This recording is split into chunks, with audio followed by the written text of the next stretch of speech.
భారతదేశంపై ఉగ్రవాదులను ఉసిగొల్పుతున్న పాకిస్తాన్కు సింధు నది జలాల నుంచి వాటా ఇవ్వరాదని భారత్ నిర్ణయించింది.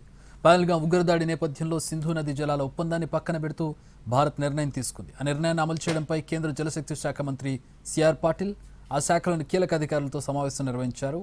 హోంమంత్రి అమిత్ షా ఈ సమావేశంలో విదేశాంగ మంత్రి జయశంకర్ కూడా పాల్గొన్నారు. సింధు నది పరివాహక బోర్డులోని కీలక అధికారులు కూడా ఈ మీటింగ్కు హాజరయ్యారు. ఇండస్ వాటర్ ట్రీటీపై సుదీర్ఘంగా చర్చించారు అమిత్ షా.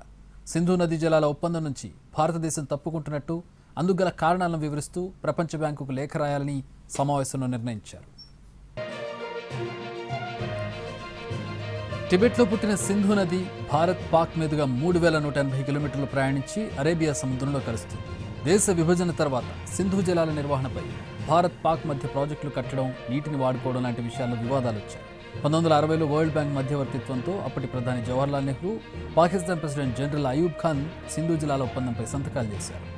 ఈ ఒప్పందం ప్రకారం సింధు నదీ వ్యవస్థలో తూర్పు భాగంలోని రావి, బియాస్, సట్లెజ్ నదులను భారత్కు, పశ్చిమ భాగంలోని ఇండస్, జీలం, చినాబ్ నదులను పాకిస్తాన్కు కేటాయించారు. మొత్తంగా సింధు జలాలు దిగువనున్న పాకిస్తాన్ 80% జలాలను వాడుకుంటుండగా పైన ఉన్న ఇండియా మాత్రం కేవలం 20% జలాలనే వాడుకునేలా ఒప్పందం ఉంది.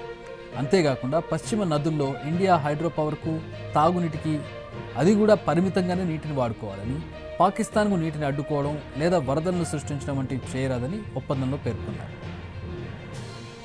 సింధు జలాల ఒప్పందం రద్దయితే పాక్కు నదీ నీటి వెళ్లకుండా భారత్ ఆనకట్టలు కట్టుకోవచ్చు, ఇతర ప్రాంతాలకు నీటిని మళ్లించుకోవచ్చు. ఇదే జరిగితే పాకిస్తాన్లోని పంజాబ్, సింధు ప్రావిన్సులు ఎడారిగా మారే ప్రమాదం ఉంది.